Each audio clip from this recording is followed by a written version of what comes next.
Hey, lady. So you probably priced at 5K because you thought it would be premium and feel premium, and maybe thought that raising your price was actually the answer. But charging more actually means that you finally arrived in many senses of the word, right?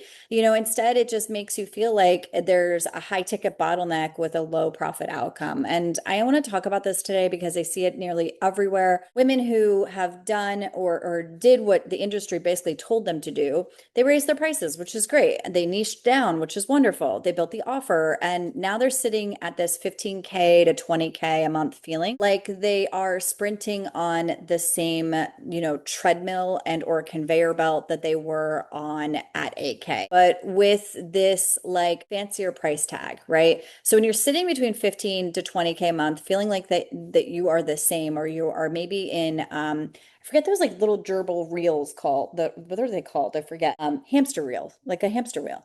Okay. So if that's you, this video is for you because the problem isn't your pricing. The problem is actually what's underneath the pricing. And I think that from the outside, it looks like you have four clients at 5K each, maybe, or maybe it's more complex than that. Maybe you kind of like built up a gradient and then you hit 20K a month. And the top line looks really good. And you post about it, you tell people about it, and you feel like you should feel successful. But on the back end, you are the delivery. So that means that you are the admin, the follow-up, the Voxer access, the tech support, the custom material list, maybe. You are the revisions, you are the check-ins, and everything runs in your mind or in your body in some capacity. So for clients at 5K each, let's just keep it simple for math purposes. And also our conversation, we're in YouTube, we're not in like a Zoom together. And maybe if we end up on a Zoom together, I can explain to you how I've actually made six female millionaires, how I love female founders. And it's literally my favorite thing in the world to make female millionaires because they do such brilliance with their money. If you want to hear more about this, go check out the website or go check out the YouTube that I have with Melissa. If you want to hear more about this, go check out the YouTube that I have with Melissa. It's going to be linked right here. It's an amazing space, but four clients at 5K each cannot take a fifth one because you feel like you're breaking, feel like you're maxed out. The money comes in and then the money leaves. And it feels like you're working harder and harder every single month to basically hold the same ground. You're quietly burning out, but it's almost like a secret burnout. So here's the thing that I think that a lot of people would feel a little bit better just knowing a high ticket price without a scalable delivery system isn't a flex. And I'm just going to tell you the way that it is because I find that that's a liability, actually. You're not building a premium business for the long term. You're building a band-aid for a bleed that is going to continue to increase, and you already know it. So this is where I am going to tell you something that you really don't want to hear, which is that you've built a really premium priced job. I know nobody really wants to hear that for a variety of reasons because it's uncomfortable. And the goal was never to actually charge more for your time. The goal was to build a productized service that actually costs you less time to deliver over time. That's actually where profit lives. So I'm going to walk you through why your premium pricing is the thing that's actually capping your profit right now. And more importantly, I'm going to also map out how to actually rebuild the delivery so that the price can stay high, but the hours actually start to drop. So let's get into it because I'm sure that this is something that you would love to understand if you are the person that I want to be chatting with. So the first thing I need to understand is that most women at this level actually confuse high price with like a healthy business, and they're not the same thing at all. Top line revenue is what most people post about, but profit, which is actually a bottom line revenue point, is something that is probably the most important thing to be aware of. So top line revenue is what most people post about. Profit is the real metric. And when you can be charging 5K and still losing money on every client, you need to actually track your time. So I had a client, let's call her Tessa. And Tessa was doing 4 5K packages per month. 20K is their top line. And on paper, it looks like everything was winning.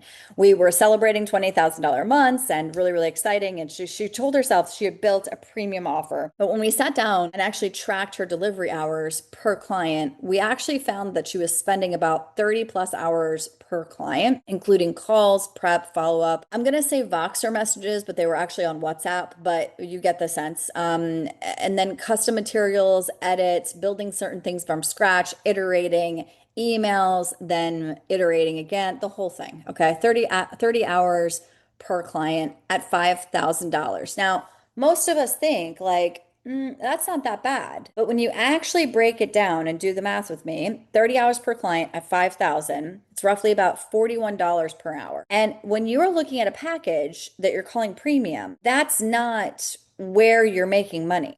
She could have been making more money probably managing a retail store with half the stress, well, probably no stress and none of the mental load.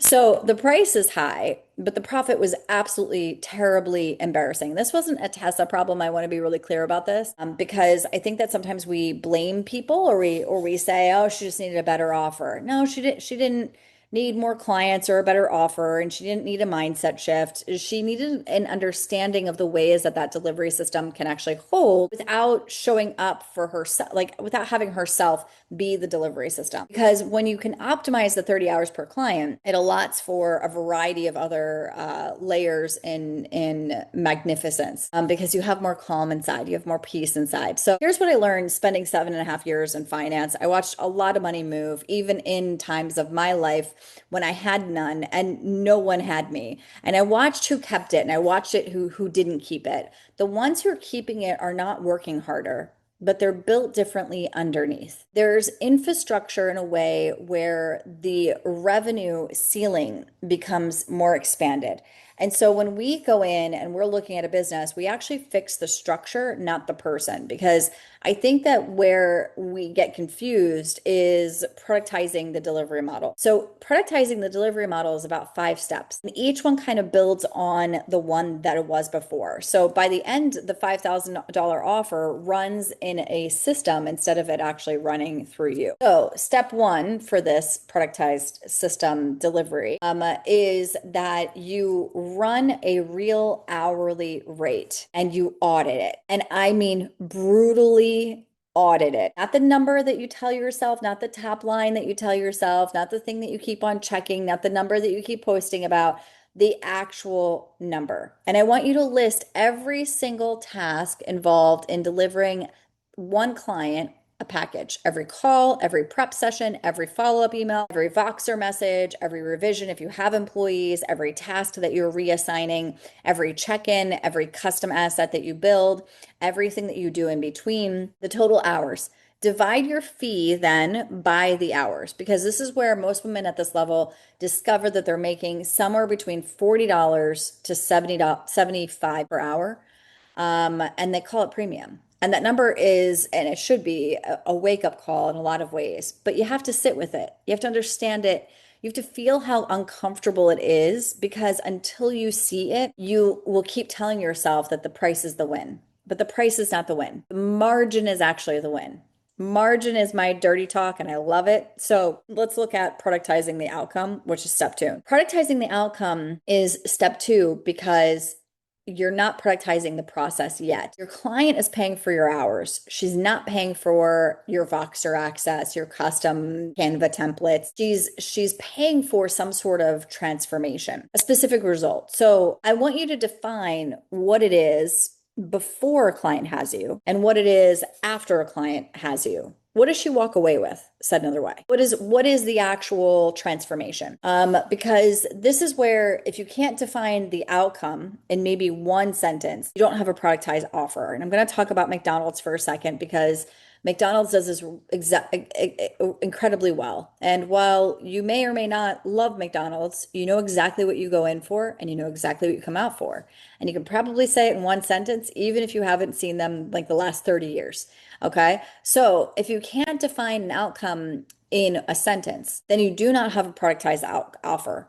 And you have instead a time for money exchange dressed up in like premium cute outfit. So once you have the outcome actually defined, I want you to strip every dollar, every delivery, every piece that you have completely down. So if it does not directly produce the result, I want you to remove it. So a Voxer access does not move the outcome. It's not generosity. It's not just providing support. It's a profit leak. You're rebuilding the same material from scratch every client. That's not customization. Okay. That's just inefficiency. So I want you to first package this promise, like make this promise in a way that is cutting all the fat. Like remove the padding. I want to know what's in the box, but like minus all the stuff. So when you order a beautiful thing of flowers, these are from Floral Post. I absolutely adore these. And these orchids are from the Philippines, from a female-owned business, which I'm a big fan of. And if it comes inside of a package, and I can actually show you this, it comes inside of a beautiful package, and that's lovely. But I want to know the actual offer. So Floral Post doesn't just deliver flowers, and this is not a promo for them, but here we are.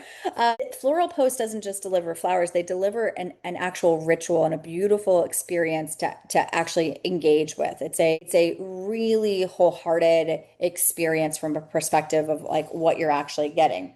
And that's not even the whole box over there. So when you do this, you cut the padding and you understand what is the actual delivery. Okay. Step three, then you build the delivery system. Okay. This is where the infrastructure actually gets built. So you are going to document every single thing and you're going to turn this into an SOP, which is going to actually create templates, automated touch points, pre-recorded trainings, done for you assets.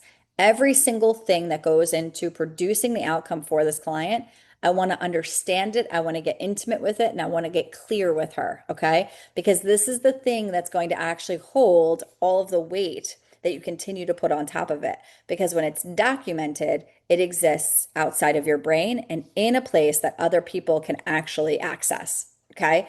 It can then be replicated. It can then be something that can scale. Now, scale right now is like a hot topic of a word. It's like, oh, I want to scale my business. It's everywhere. Okay. But the biggest thing right now is that many businesses that would step into a place to scale might not be able to scale because their infrastructure is broken. Now, I'm not going to stand up for every marketing bro agency out there, but I will tell you that I hear a lot of complaints from a lot of different places of marketing.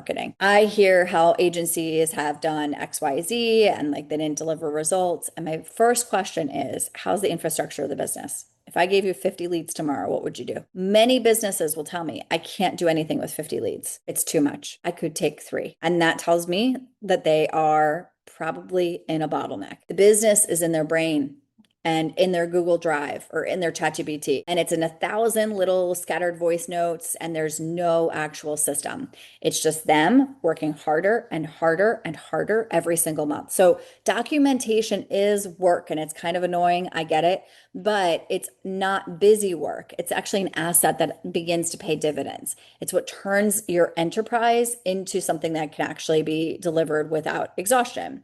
And so I want you to create a delivery role that operates without you, that is not you. Okay. Now, this is where the profit actually starts to appear. Now, you get to test that SOP with your virtual assistant, maybe. You get to see that you can train a VA, an ops person, a coach, somebody that's not you. And this is where everything begins to move without needing your intuition or your decades of experience. They instead actually follow infrastructure. So when a client costs you 5,000, it costs you 3 hours of oversight instead of 30 hours of doing. And this is where the margins actually begin to transform overnight, because now somebody like that can take on 10, 20, 30 clients and not be crushed under the weight of trying to hold everything up. That's a completely different business, same price, same revenue. So this is where the most of my women will start to resist, because it requires a certain level of letting go. And we have to recognize that sometimes in letting go, certain things begin to break. And that's okay. You have to let it break so that you can understand what is actually being created. Okay. Because the sabotage pattern shows up here in the if I do it or if I do not do it myself, it's not going to get done right. I hear this constantly, and it's the biggest lie in the industry for women. Female founders, we're so used to carrying everything on our shoulders. And quite honestly, what you're actually saying is I'd rather make $41 an hour for the rest of my career than actually feel uncomfortable for 90 days while somebody else is learning the system. That discomfort is not a sign that you should stop. It's a sign that you're finally building something that doesn't depend on the smartest, the hardest working woman in the room. Step five. Step five is you price based on infrastructure, not on access. So once your delivery runs without you, your price stops being a filter and actually starts being part of the structure. So you can charge what the outcome is actually worth because there's no longer this mentality of actually trading hours for dollars. So you're not asking yourself like, what's my time worth per hour? Instead, and this is how you know you're actually running a business, you are asking what the transformation is actually worth to the woman that receives it, the price that supports the business. Okay. And when the price supports the business doesn't depend on you showing up personally, again, tired, exhausted, worn down. And that's the shift from this mentality of like pricing on your capacity. When am I going on vacation? Is this actually plausible? Can I actually do these things? And this is where you can raise your prices without actually raising your hours. And that's a beautiful thing. That's actually something that is scalable. And that's the difference between a premium price job and an actual business. So let me bring this completely home. The goal is never to actually charge more. It's to understand that your time should not be part of the equation. Now, I understand the first like year or 2 years, yeah, you're probably going to be there, and that's okay. But after the first year or 2 years, you need to hear this because the goal is to charge more and give less and less and less of your time. And that's a different foundation. It's a different way of thinking. And for some reason, most coaches, consultants, and agencies don't actually have this conversation because I think that most men will just brute force and meet it. And I get that too. But at the same time, I have four brothers. And if I would tell my brothers that they could be working this way more efficiently, they'd be like, I'm listening. And just because they have a re-up of testosterone every 24 hours and we don't, we have to learn how to work smarter and not harder. So I want to leave you with a question. What is the real hourly rate on your high ticket offer right now? Not the number that sounds good or the number that makes you feel like, yeah, I got this. The number you actually get when you're tracking each hour and when you're actually averaging out all of the different prices potentially, because I would venture to assume that not all of your prices are exactly the same. And then if you don't know that number, you don't have a pricing strategy. You have in many ways this like hope that's hinging on the stars and the planets and the timing and everything else. So, if you're ready to build in a productized way, I would love to have the opportunity to chat with you. What we do is we work inside something called profit architecture. And we fix the structure so that women can actually breathe. I, though, would really love to know if this was a helpful topic to you or if you would love something that's like also in a continuum in this space. I'd be happy to help and I'm happy to post these pieces because my hours are beginning to get more and more free. And I'm really excited about that, especially after making six female millionaires. It's one of my favorite things. And being able to actually move things in a direction where we want to see these pieces is such a blessing because it allows me to actually pour into the world. And one of the things that I often think about is how our floor becomes the next generation's ceiling and how important it is for us to begin to create these businesses because in this next era of AI, beginning businesses are going to have a really, really hard time. So most of the women that I'm speaking to have an amazing offer, create transformation, know that they're probably one of the best in the industry, but they keep on hitting this ceiling and they're like, girl, get rid of this for me. And I'm like, yes, please. So if you want more content like this and you're open-minded to maybe a little bit of SaaS, would love to and have you at least subscribed and liked to my channel because we need more female millionaires in the world. Chat soon.